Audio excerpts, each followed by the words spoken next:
the first thing you notice isn't the darkness. It's the way the darkness moves. Because this isn't a normal blackout where everything simply turns off and stays off. This is a blackout that flickers, returns, dies again, like someone is playing with a switch. Like the building is breathing in short, unstable gulps. Outside, the storm is violent enough to drown out reason. Rain hits the roof with a heavy, relentless force, so loud it sounds like constant footsteps. Wind knocks against windows like knuckles. Somewhere in the distance, metal bangs, gates slamming, loose objects thrown around like warnings. Inside the villa, the air is different. Thick. Warm. The kind of air that makes you feel like you're being watched even when you know you're alone. She's sitting on the bed with her phone in her hand and the battery falling fast. She's not screaming. Not crying. Not begging anyone to come get her. Because she doesn't think she's the kind of person who ends up in a nightmare. She's on vacation. She's in paradise. She's inside a secure gated property. And yet, her body is telling her something her brain doesn't want to accept. Something is wrong. She messages her family. Power went off. Super sketchy. A moment later the lights return, weak and sickly, and instead of comforting her, it makes her fear sharper. Because now she can see her surroundings again, and the surroundings don't look safe. They look staged. They look like the kind of place where silence could swallow you whole. She sends another message. Creepy AF. That's what makes it terrifying, how casual the fear sounds. Like she's trying to laugh it away. Like she's convincing herself it's not serious. Like if she keeps the tone light, the world will stay light. But fear doesn't become less real just because you don't say the word out loud. And this is the last time she will ever sound like herself. Later, after investigators start pulling at the threads, the story will become unbearable in its details, because it won't be a clean disappearance. It won't be a quiet vanishing into fog. It will be a night that leaves traces. A night that someone tries to erase. Because when authorities finally understand what happened inside that villa, they won't just find emptiness.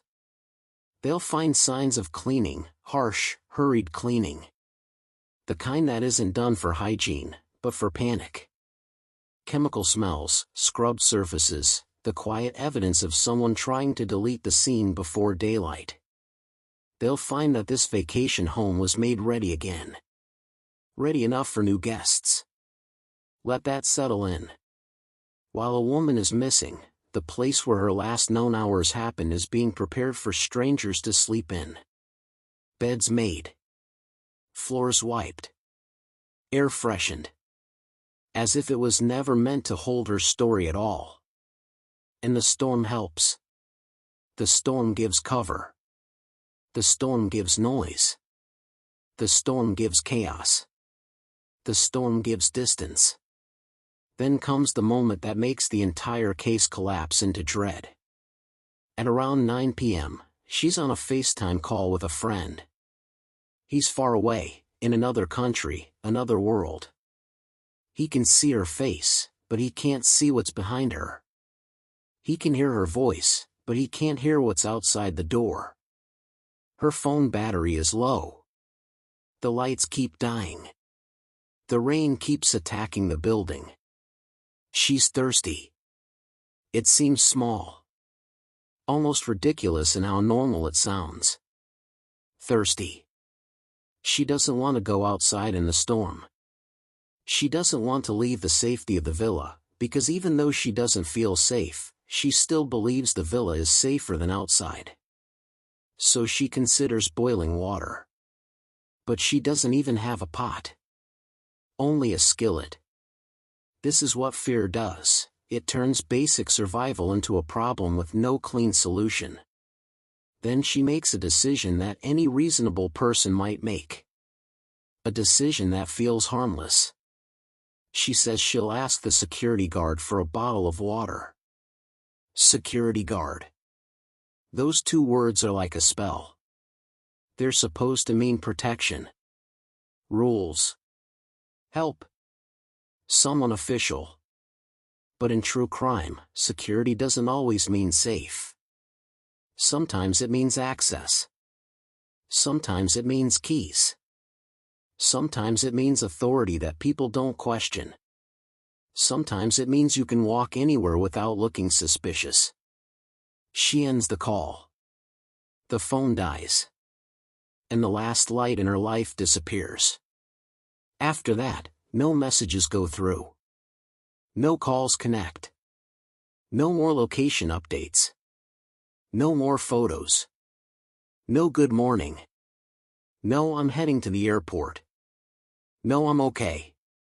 Just absence. Just silence. And then, almost immediately, someone else starts telling her story for her. By morning, people who should be searching for her are being told something simple. She left. She left early. Around 5 a.m. With her luggage. She got into an Uber. She went away. And here's the sick part. That story is designed to calm you. It's designed to end the panic. Because if she left, she's not missing. If she left, she's just unreachable. If she left, she's probably fine. But the people who love her know something that makes the lie obvious. She had already arranged a pickup for later that morning. Her flight wasn't early. The airport wasn't far. There was no reason to leave in the dark. So you have to ask yourself, if she didn't leave, why would anyone claim she did? And a worse question follows behind it, like a shadow you can't outrun. If the last thing she did was go looking for water, who was waiting on the other side of that door? And how long had they been waiting? Because the storm didn't create this nightmare. It only hid it. The nightmare was already there, inside the gate, inside the uniform, inside the false promise of safety. And as the sun rises, the most terrifying truth begins to take shape. Whatever happened to her didn't just happen. It was handled. It was cleaned. It was covered. And someone believed they could get away with it. So here's your first comment trigger question, because it matters. If you were alone in a foreign country and your phone died during a blackout, would you risk opening your door for help, or would you lock yourself inside and wait it out, even if you felt unsafe? Because that single decision is where paradise begins turning into a grave. And once that door opens, this story never turns back. Her name is Carla. 35 years old. Social. Bright.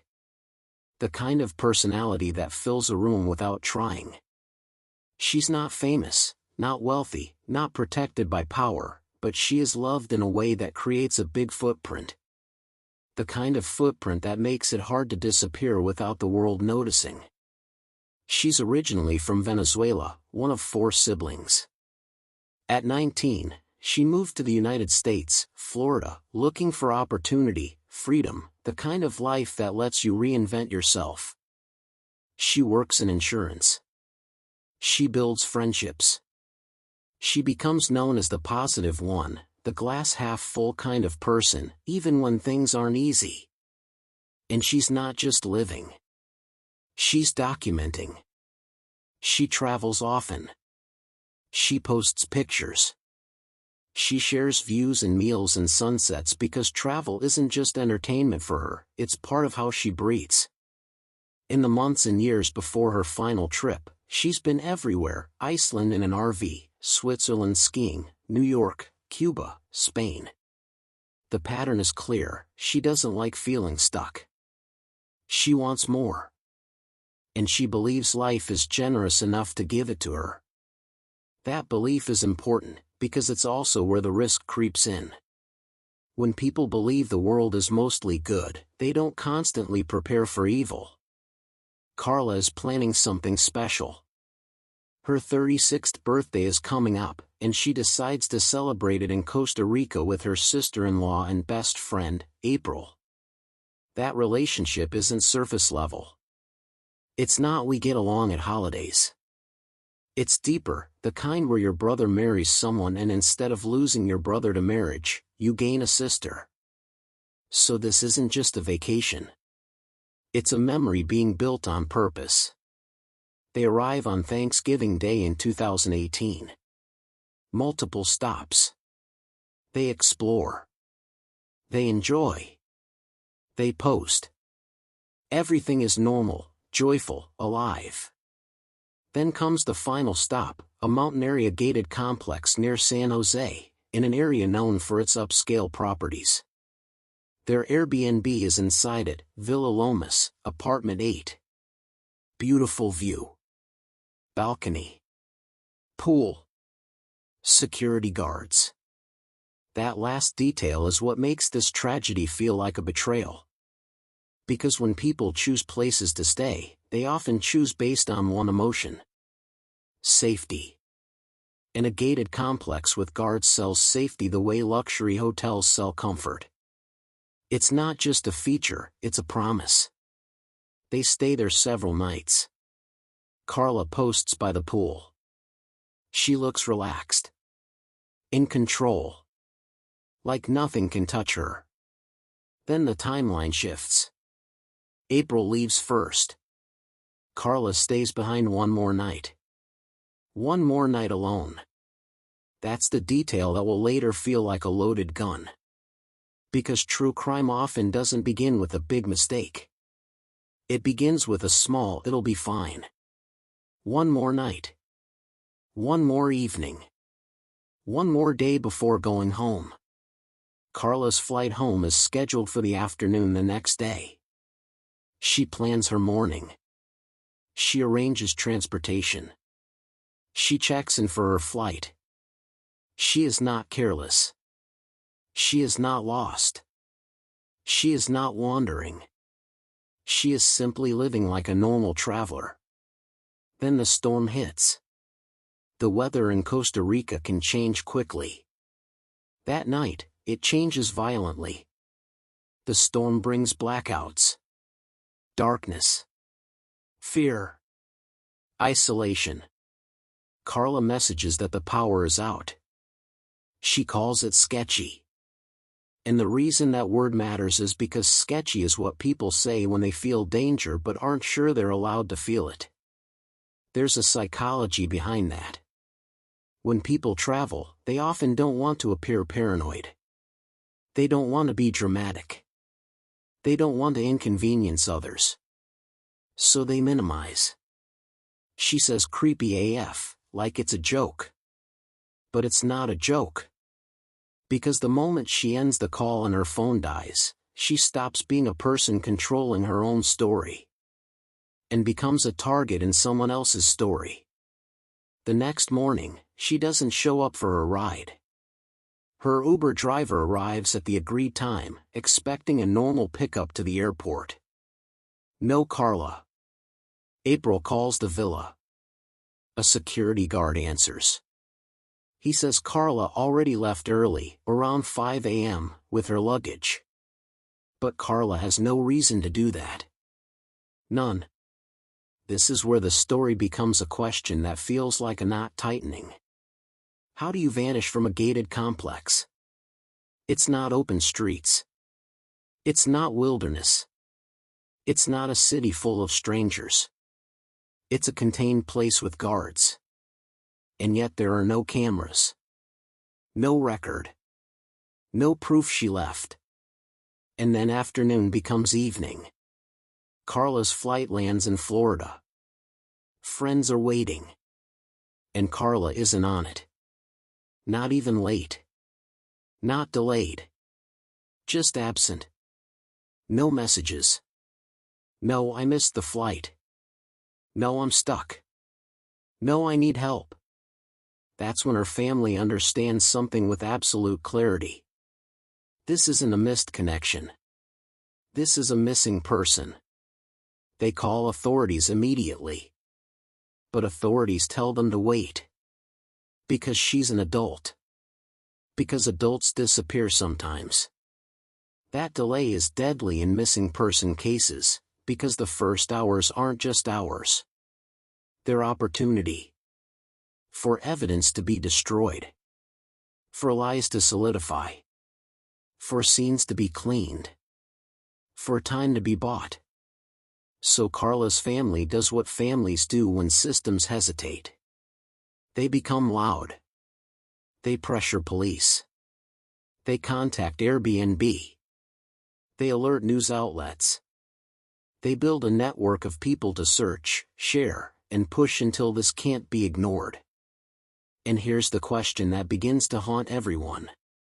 If Carla didn't leave that morning, who was the last person to see her alive? And what did they do with that time? Because the story about her leaving at 5 a.m. wasn't just wrong. It was convenient. Convenient for someone who needed the world to stop looking at the villa. So comment question number 2, because your gut is part of this case. When a security guard tells you someone already left, do you instinctively believe them because of the uniform, or do you assume uniforms can hide criminals too? Because this case proves something disturbing. The safest looking places can be the easiest places to hide evil. There's a moment in every disappearance where the truth splits into two paths. Path 1 is what people want to believe. Maybe she left. Maybe she met someone. Maybe she got confused. Maybe her phone died and she couldn't contact anyone. Maybe she's okay. Path 2 is what fear whispers. Maybe she didn't leave. Maybe she couldn't leave. Maybe someone stopped her. And the reason Carla's case becomes so terrifying is because Path 1 collapses quickly. Because Carla isn't the kind of person who vanishes quietly. She's a planner. A communicator. A traveler who documents. People like that don't go silent for no reason. So when the silence begins, it doesn't feel mysterious. It feels violent. But to understand how the violence becomes possible, you have to understand the environment that made it easy.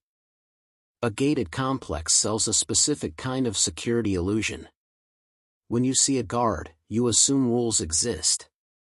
When you see a gate, you assume access is controlled. When you see a quiet mountain location, you assume danger is far away. But security, in practice, is only as strong as the people enforcing it. And in the villa complex, something is missing, something that should have mattered. Cameras. No cameras. No clear records. No objective timeline. That absence is like an unlocked door in the middle of a crime story. Because without cameras, the guard becomes the camera. Meaning, the guard becomes the narrator. And narrators can lie. Carla's last night begins with normal decisions. She wants to go out. She wants to enjoy her final evening. She wants to feel the vacation before returning to work life. Then the storm hits like an interruption from fate. Power outages create vulnerability. Darkness creates uncertainty. Isolation creates dependence. And dependence is where predators live. In her FaceTime call, she talks about thirst, about the situation, about the power. Her phone is dying. And she doesn't want to go out. So she decides to ask for water from a security guard. This is where the case turns from tragedy to something darker. Because that decision implies she either opened her door, or she intended to. And predators notice patterns. Predators notice who is alone. Predators notice who has no one nearby. Predators notice who seems friendly, trusting, non-confrontational. Carla was all of those things. Her family later learns that after her phone died, her device briefly reconnects after midnight, showing activity but no movement away from the property. That single technical detail becomes a psychological weapon. Because if her phone never left the property, then she never left the property. And if she never left, what happened in those hours between the blackout and morning? The villa, later, isn't treated like a crime scene fast enough. That's another foundation problem. While authorities hesitate, time passes. During that time, the Airbnb is cleaned. Guests check in. This is not just mishandling, it's evidence destruction in slow motion. And when investigators finally start looking harder, they find what they should have found immediately. Signs that the villa wasn't just slept in. It was scrubbed. The kind of cleaning that doesn't happen after a normal stay. The kind of cleaning that happens when someone is trying to remove a person from reality. And here's where the case gets more disturbing. Because the guard story isn't just wrong. It's consistent. It's repeated. Carla left at 5 a.m. Carla got into an Uber. Carla left with luggage. And repetition is not evidence. Repetition is persuasion. People repeat lies until they sound like truth. But Carla's family pushes back, hard. They bring media attention. They demand action. They escalate. Soon, pressure builds from multiple directions: public, diplomatic, investigative. And this pressure forces the system to do what it should have done first. Treat Carla like a missing human being whose life may still be recoverable. Searchers begin combing the area. And the mountain environment becomes part of the terror. Because it's not just villas. It's slopes. It's brush. It's wooded areas. It's places where a body could be hidden in plain sight, covered by greenery and distance. What started as a vacation now feels like a hunting ground. And here's the most haunting part. When people go missing in secure places, the danger is often internal. Not an outsider breaking in, but someone who belongs inside. Someone with access. Someone with keys. Someone who knows the layout. Someone who knows which unit is occupied by a lone woman. Someone who knows when the power is out. Someone who knows when there are no witnesses. So you have to ask the question that law enforcement eventually asks too. Was Carla chosen randomly, or was she watched? Because those are two different kinds of evil. Random means opportunistic violence. Watched means intentional predation. And intentional predation is always more terrifying. As the search intensifies, the illusion of paradise evaporates. Costa Rica, the beaches, the smiles, the tourism, all of it fades behind one grim reality. There is a woman missing. Her last known location is one guarded property. And the people assigned to protect it may be the ones hiding the truth. So here's the next comment trigger question. If you're staying in an Airbnb in a foreign country and the only security is a guard with keys, do you feel safer or more vulnerable? Because Carla's final night shows something brutal. Safety isn't where you are. Safety is who is around you when you're powerless. And in the blackout, Carla was surrounded by people she didn't know. People whose intentions she couldn't read. And someone took advantage of that. And the worst part is, they believed they could erase her completely. By the time Carla's silence becomes official, by the time it stops being maybe her phone died and becomes she never made it onto the plane, the case begins to move in the most dangerous way possible. Not fast. Not clean. Not with urgency. It moves with assumptions. And in true crime, assumptions are how killers buy time. Carla's friends in Florida are the first ones to feel the wrongness in real time. They're at the airport expecting to see her come through arrivals with that familiar travel look, tired eyes, Messy hair, still smiling, already laughing about something minor that happened. Instead, the arrival's doors open and close. Other passengers walk out. Other reunions happen. And Carla doesn't appear. At first the mind tries to protect itself. Maybe she missed the flight. Maybe she changed it. Maybe she got delayed. That's the human brain's first instinct, give the universe a chance to explain itself. But Carla doesn't act like someone who changes plans without telling anyone. This was her birthday. People were waiting. Her life was connected. Her personality was loud enough to leave a trail even when she wasn't trying.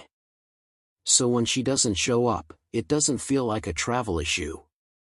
It feels like a warning. Back in Costa Rica, the villa complex holds the last known location. It's the only solid thing left in the case. Everything else is speculation. But instead of the villa becoming a lockdown crime scene, it becomes something else. It becomes a place that continues functioning as if nothing happened.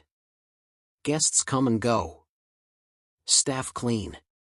Life moves forward. And that's not just tragic, it's destructive. Because evidence doesn't survive normal life. Evidence survives attention. And attention is exactly what the villa complex avoids giving. There is a brutal, almost invisible moment in every disappearance where the balance tilts.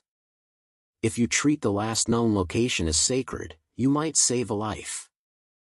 If you treat it as ordinary, you help bury the truth.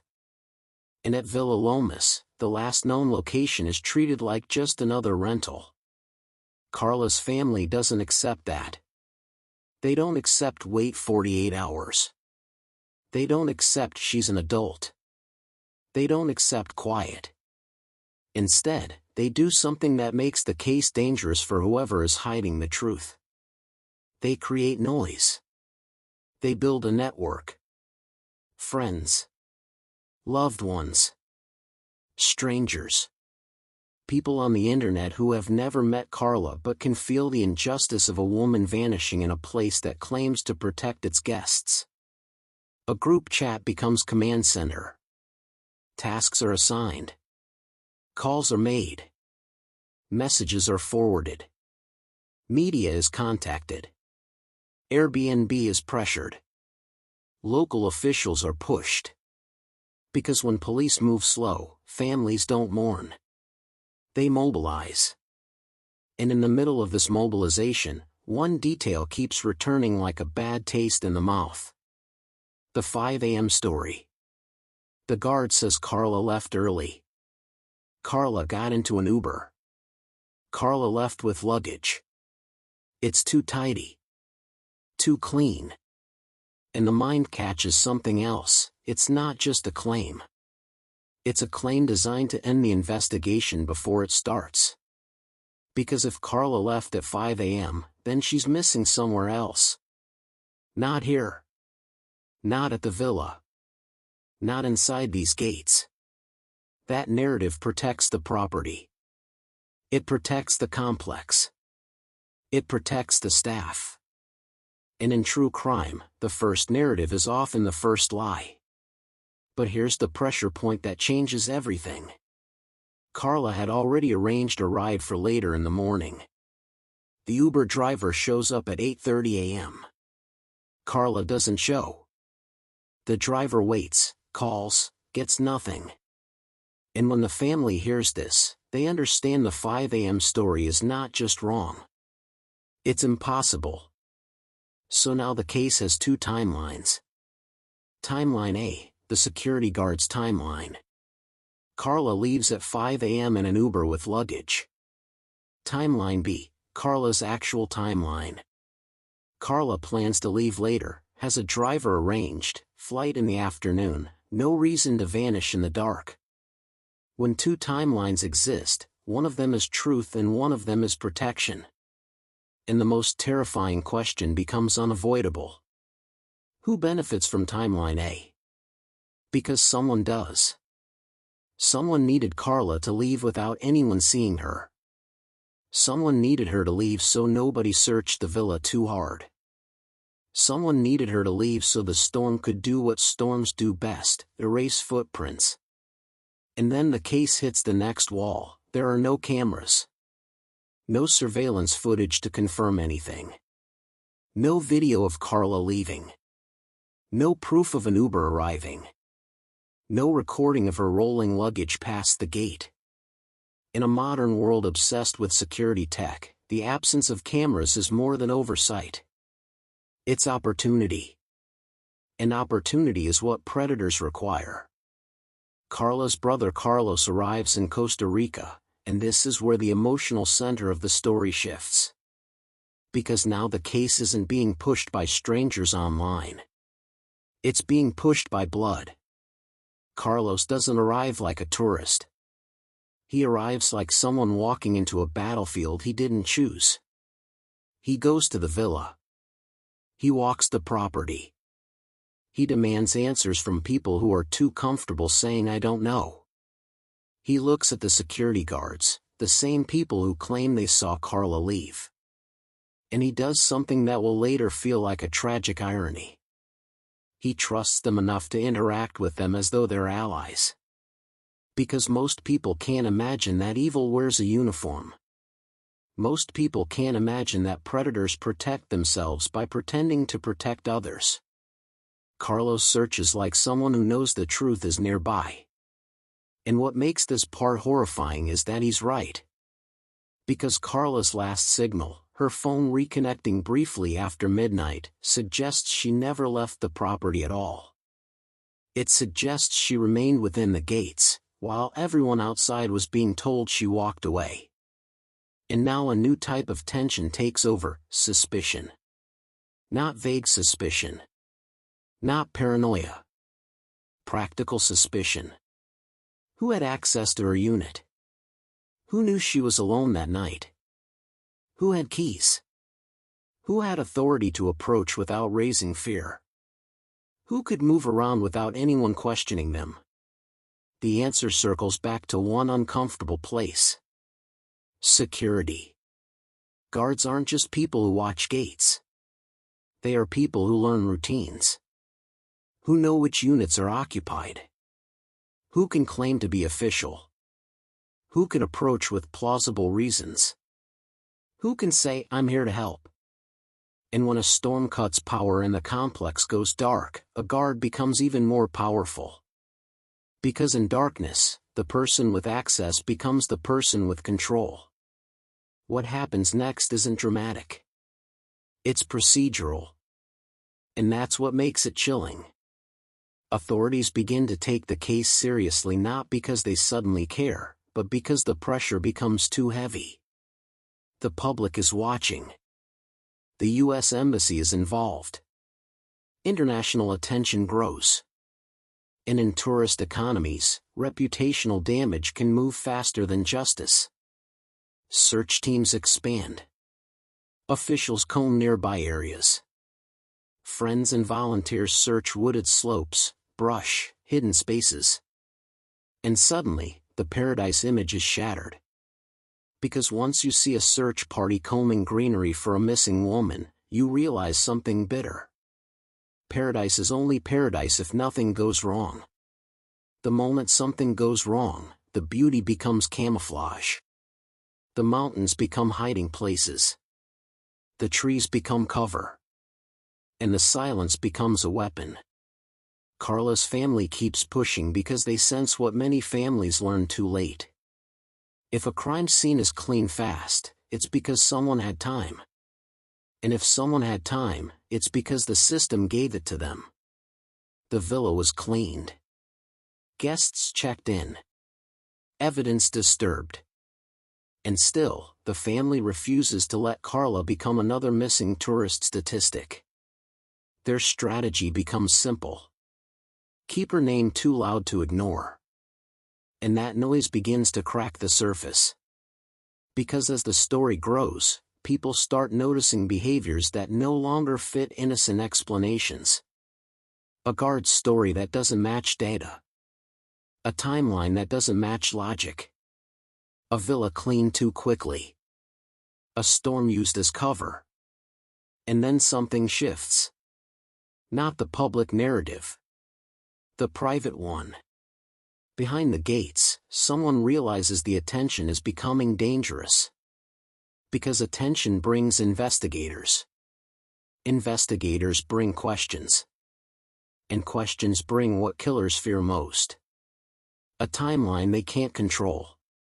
In that moment, when the case becomes too loud, people who were once comfortable begin making mistakes. They talk too much. They clean too much. They try too hard to appear normal. They repeat the same story like a prayer. Because they believe repetition will build reality. But reality doesn't care what you repeat. Reality cares what you did. And the closer police look, the more the villa stops being a place Carla stayed. It becomes the central wound. The only place where the silence makes sense. The only place where the lies begin. The only place where you can almost feel the shape of what happened without even seeing it. And here's the micro cliffhanger that ends this act, the kind of moment that makes it hard to click away. Carla's case doesn't break open because someone confesses. It breaks open because of something much colder. Something technical. Something physical. Something that doesn't care about stories. Evidence. And once that evidence is found, the truth will force itself forward in a way no one can stop. Because the guards weren't just watching the gate. One of them had been watching Carla. And the storm gave him the one thing predators crave more than desire. Time. So here's the comment trigger at the end of Act 4. If you were Carla's family and the last place she was seen had already been cleaned and reused, would you believe it was incompetence, or would you assume someone was buying time to cover something up? Because from here on out, the case stops being about a missing traveler. It becomes about a predator hiding in plain sight. And the gate wasn't keeping danger out. It was keeping the crime in. At a distance, the villa complex still looks like paradise. Green hills. Quiet roads. A gate that promises privacy. A guardhouse that suggests control. But the closer investigators look, the more that image begins to rot. Because when someone disappears from a place designed to track people, where access is supposed to be limited, where entries are supposed to be noticed, the disappearance stops looking like bad luck. It starts looking like permission. And permission is the most dangerous thing a predator can have. Carla Stefaniak wasn't lost in the jungle. She wasn't missing on a remote trail. She was last seen in a secure mountain complex where strangers wore uniforms and carried keys. That detail becomes the case's first fracture line. The official story is still the same. She left around 5 a.m. with her luggage. Got into an Uber. Left the property. But repetition doesn't make something true. Repetition only makes it familiar. And the longer investigators live inside that story, the more unnatural it sounds. Because the timeline doesn't fit her behavior. Carla had checked in for her flight the night before. She had arranged an 8:30 a.m. pickup with a driver she trusted. Her flight wasn't until the afternoon.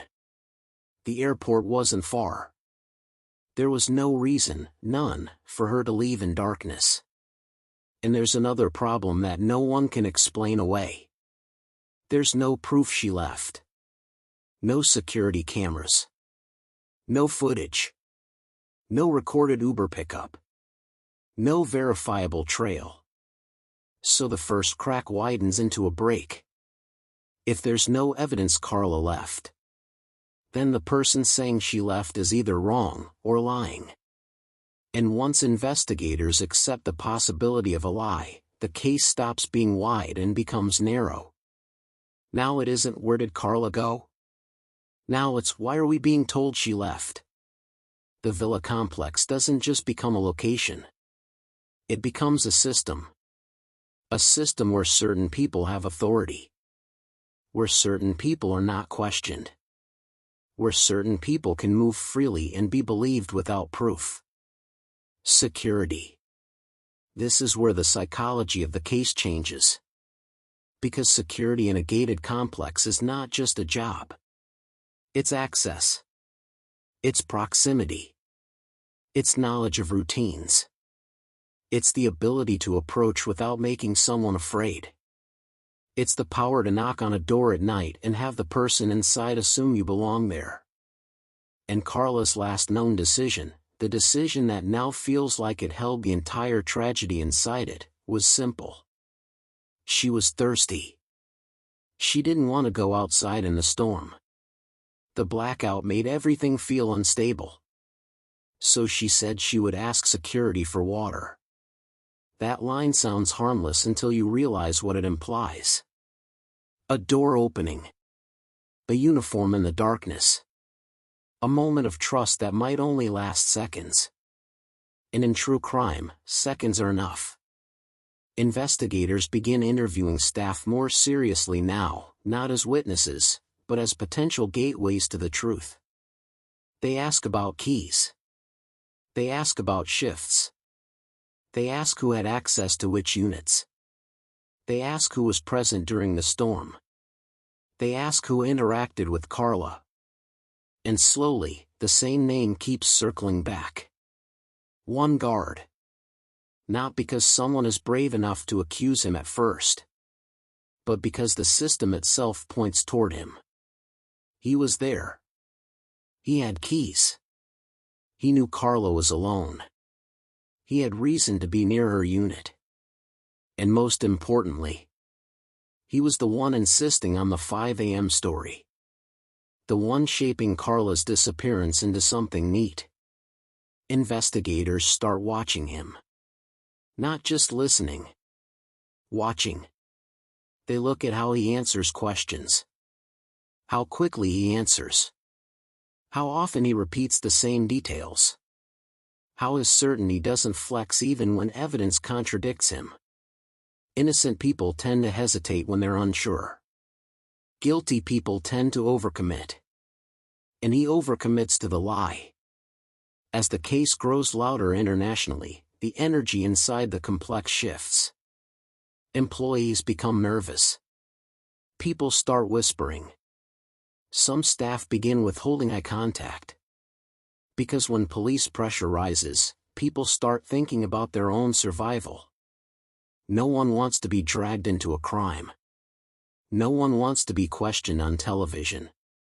No one wants their name connected to the place she disappeared.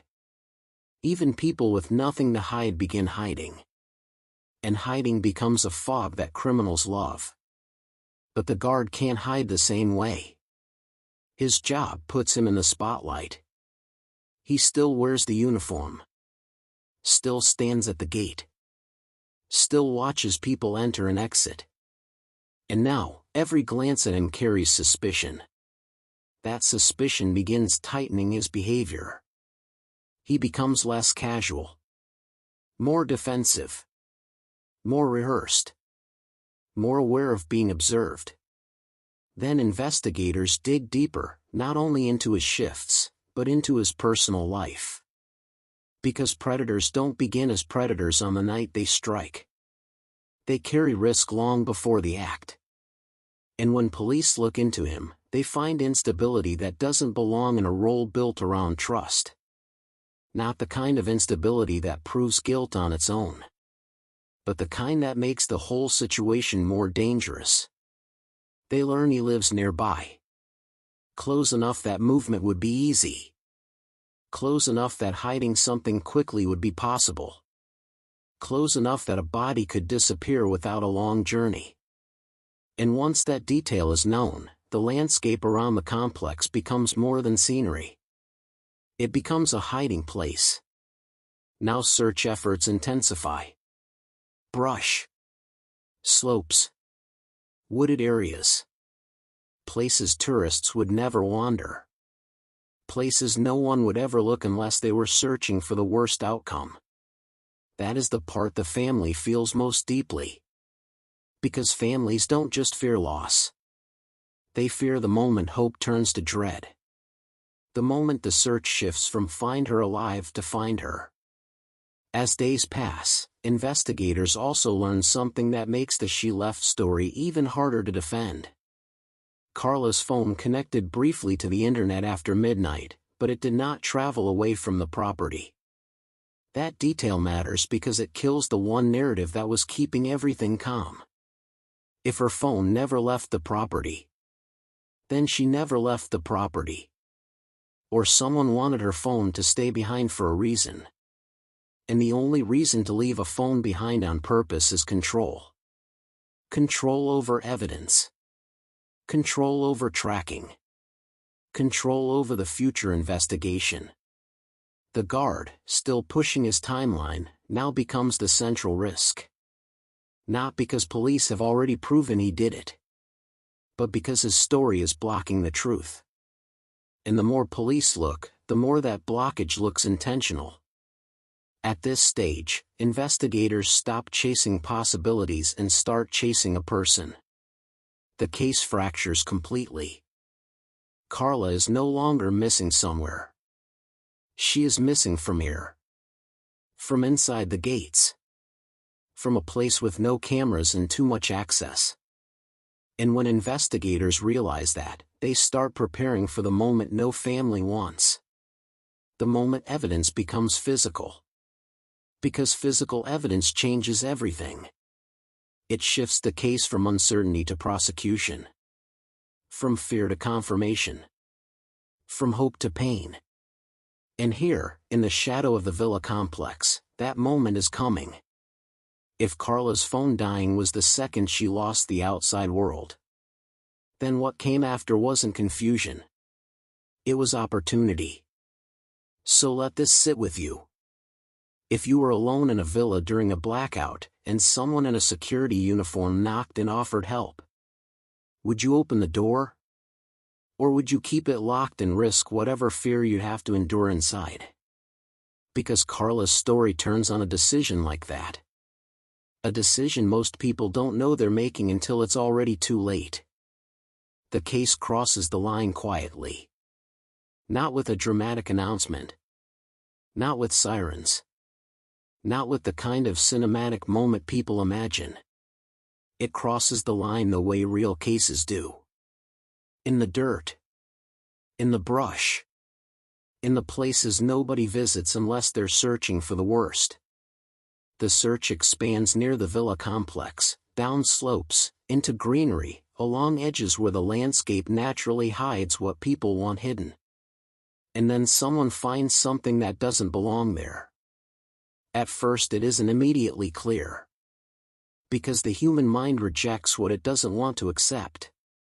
But once searchers understand what they're looking at, the air changes forever. Carla Stefaniak is found. And in that instant, the case stops being about a missing woman. It becomes a homicide. Hope doesn't slowly fade anymore. It collapses.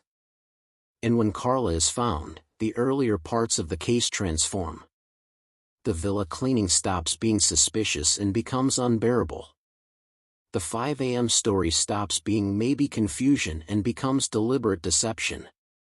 The delay stops being procedure and becomes a gift of time given to the killer.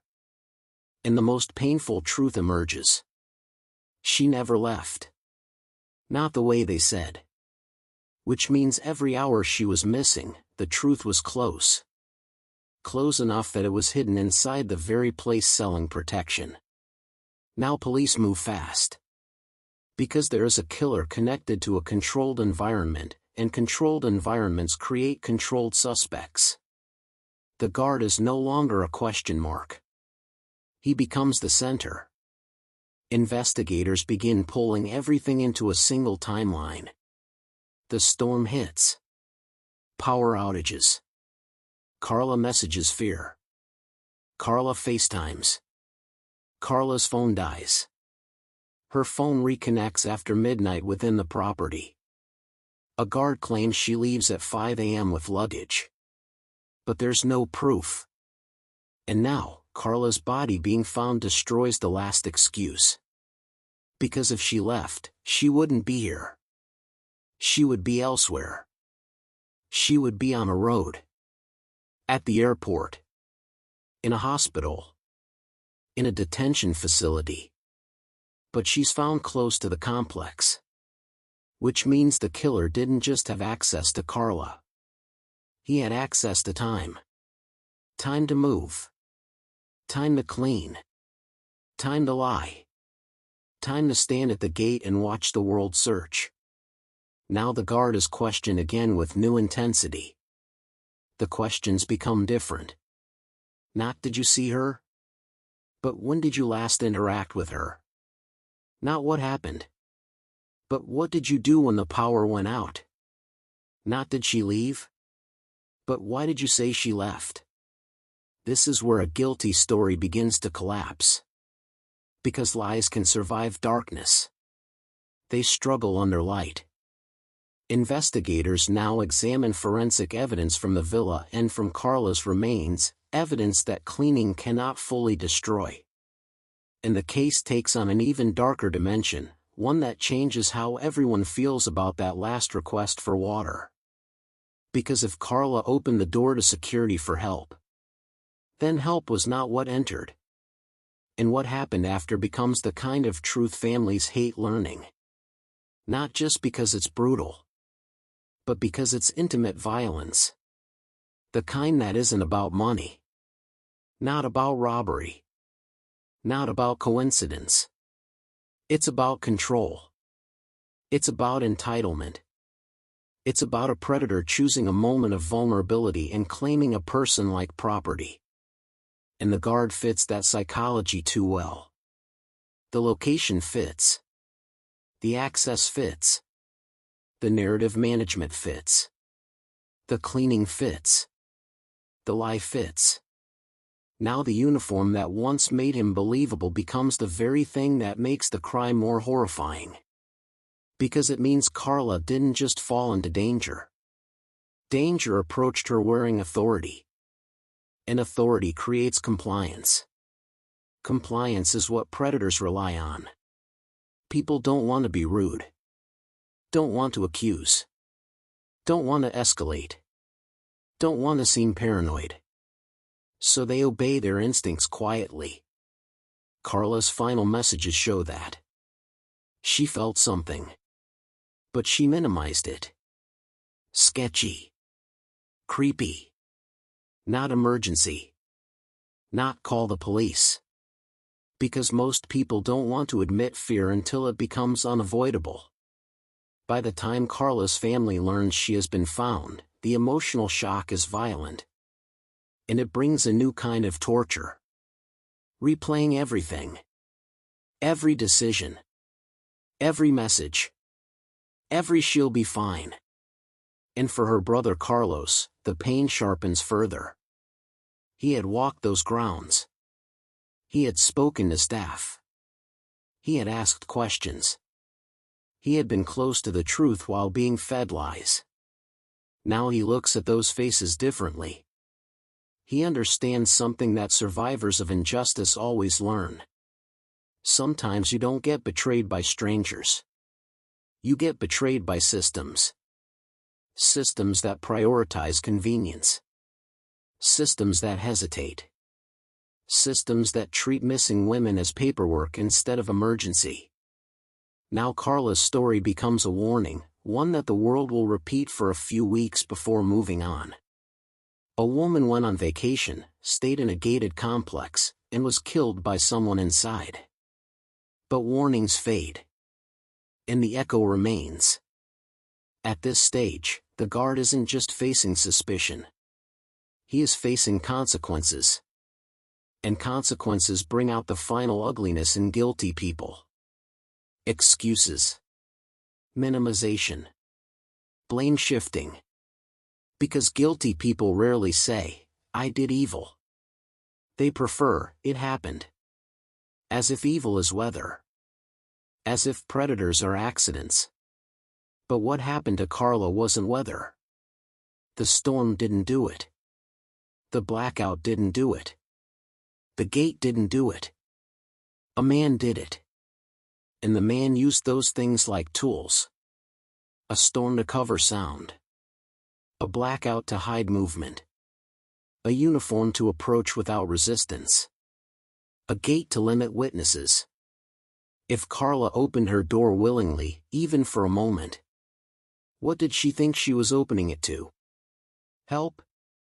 Or something she didn't recognize until the second it stepped inside? An arrest doesn't feel like relief in cases like this. It feels like confirmation.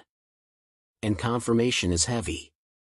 Because it means everything the family feared was real. Carla wasn't missing. She was stolen. And the person who stole her didn't come from outside the gate. He stood inside it every day. The suspect is arrested. The uniform is stripped of its power. The witness becomes what he always was, a threat. But now the story enters its most disturbing phase, because once a predator is contained, the case stops being about where Carla is. It becomes about what happened to her in the unseen hours. The hours after her phone died. The hours the storm helped hide. The hours someone tried to erase with cleaning. Investigators returned to the villa with a new purpose: reconstruction. What happened? Where? How? And how far did the killer go to cover it? This is where evidence becomes brutal. Because no matter how aggressively a scene is cleaned, violence has a way of leaving itself behind. Not in obvious stains. In tiny traces. In residue. In places panic doesn't reach. And the villa holds that residue like a secret. It reveals what the storm concealed. This wasn't a sudden accident. This wasn't a random crime outside. This happened in the place Carla trusted enough to sleep. And that trust becomes part of the horror. Once the evidence begins to align, the case becomes airtight enough to destroy the suspect's ability to hide behind maybe. Now the suspect starts doing what guilty people often do when they realize escape is impossible. He tries to shape the story one last time. Not to prove innocence. To reduce guilt. To make the crime seem smaller. To make himself seem less monstrous than the truth. This is where the public often gets angry in a different way, because it isn't just that Carla was killed. It's that the killer wants to control the memory too. To minimize her suffering. To hide intent. To soften violence into confusion. But the evidence doesn't soften. The evidence speaks plainly. And it says, this was predation. And predation has a psychology. It isn't only about desire. It's about dominance. The killer didn't just take Carla's life. He took her certainty. Her sense of safety. Her control over her own night. He took away her ability to call for help. Her phone dying becomes a cruel detail because it's not just technology. It's a symbol. The outside world goes dark at the exact moment she becomes vulnerable. And once vulnerable, she becomes reachable. That is what predators wait for. So the case grows beyond one man. It becomes an indictment of the environment. Because the villa complex, whether it meant to or not, created a predator-friendly system. No cameras. Easy access. Keys held by staff. Authority unchallenged. Guests isolated. And a storm that removed witnesses. Then, as if that wasn't enough, the crime scene is cleaned before proper processing. Guests are allowed inside. The room is reset. That becomes its own cruelty. Because it says something about how the world treated Carla in her final hours. As inconvenience. As a business problem. As something that needed to be handled. The family feels this not as anger alone, but as sickness. Because grief is one thing. But knowing strangers slept in the same room before the truth was fully recovered? That's desecration. That's the feeling that Carla's life wasn't treated as sacred. It was treated as disposable. Now attention turns to institutional failure. People begin asking, how can a gated complex have no surveillance? How can staff enter guest units? How can cleaning happen when someone is missing? How can a security guard have the ability to approach a guest alone in the dark? These are uncomfortable questions because they don't only exist in Costa Rica. They exist everywhere. Anywhere safety is sold as image rather than enforced as protocol. And for the public, this case becomes a fear that travels. People begin thinking differently about rentals, about hotels, about guards, about the illusion of protection. Because once you realize predators can hide behind authority, authority stops feeling neutral. A uniform stops being comfort. It becomes uncertainty. Then the final cruelty of Act 8 settles in. While Carla's family was begging the world for urgency, someone was cleaning. Someone was scrubbing. Someone was wiping her out of the room as if she never existed there. That means the killer didn't just rely on darkness. He relied on delay. Delay allowed cleaning. Delay allowed lies to harden. Delay allowed the system to treat the villa as business. And the killer used that business as usual like camouflage. The arrest doesn't erase any of this. It simply ends one man's freedom. It doesn't restore Carla. It doesn't unhappen the night. It doesn't unpoison the place where she stayed. It doesn't unbreak the family. It only confirms the truth. The world gave the predator time. And time is what predators need most. Because time lets them erase. Time lets them breathe. Time lets them perform innocence. The arrest ends that performance.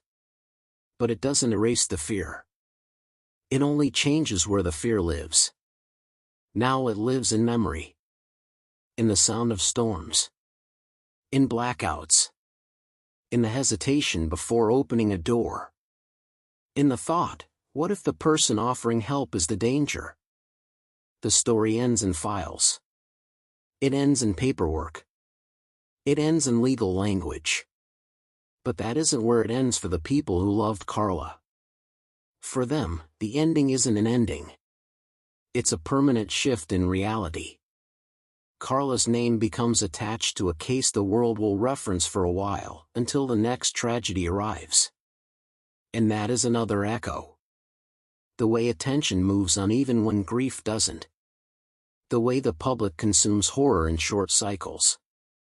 The way families remain trapped in the story long after outsiders have stopped listening. After the arrest, the world begins the slow process of turning Carla's life into a cautionary tale.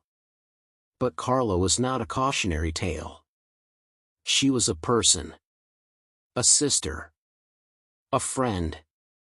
A traveler. Someone who loved movement and laughter and experiences. Someone who planned her birthday trip like it was a celebration of being alive. And the most painful irony is that the trip was supposed to mark her future. It became the end of it. This is what makes the case so psychologically heavy. Carla didn't choose danger. Danger chose her. Not because she was reckless. But because she was alone for one night in a place where authority had access. That is the lesson nobody wants. Because if Carla can be taken this way, then anyone can. And that idea spreads like poison. Not just among travelers. Among ordinary people. People begin checking locks twice. They hesitate when someone knocks at night. They preserve phone battery with panic. They study exits. They distrust uniforms more than they used to. The echo of Carla's death doesn't stay in Costa Rica. It travels. The villa complex may remain physically untouched, but spiritually it changes. Because now it has a story embedded in it. People can swim in the pool, look at the view, take photos on the balcony, and still have no idea what happened there. That's another cruelty of the world. It allows places of violence to continue functioning like nothing happened. And maybe that's necessary for society to move. But to victims' families, it feels like erasure. It feels like the world is too comfortable rebuilding on top of pain. Carla's family has to live with questions that have no satisfying answers. Not who did this. That becomes known. But why is never clean? Why Carla? Why that night? Why the storm? Why the delay? Why the cleaning? Why the lack of cameras? Why did the environment allow access so easily? And the hardest question. If her phone hadn't died? If she had stayed on the call a few more minutes? If she had decided not to open the door? Would she be alive today? That question is a trap. Because it suggests a single decision could have changed fate. But what happened to Carla wasn't just one decision. It was a chain. A chain of vulnerabilities exploited by a predator. A chain made stronger by a system that didn't react fast enough. The echo also lives in her brother's memory. Because he walked that complex searching. He looked people in the eyes. He trusted the people he thought were protecting the place. And now he knows he may have been speaking to the truth without realizing it. That kind of trauma doesn't end. It turns memory into a crime scene. Every interaction replays. Every detail becomes suspicious. Every moment becomes haunted by the possibility that the answer was close all along. And then there's the final echo, the one that lingers in the gut long after the documentary ends. Carla's last messages weren't screams. They weren't warnings for the world. They were simple fear. Super sketchy. Creepy. That's what makes the story so unsettling. Because it shows how people register danger before they can name it. How the body senses something and the mind tries to minimize it. How we all do that. We ignore our unease because we don't want to be rude. We don't want to seem paranoid. We don't want to overreact. Carla didn't know she was writing her last breadcrumbs. She thought she was describing a temporary discomfort. But discomfort became the edge of a cliff. And the cliff didn't announce itself. It waited quietly until the door opened. That is the final reframing. Carla didn't die because she traveled.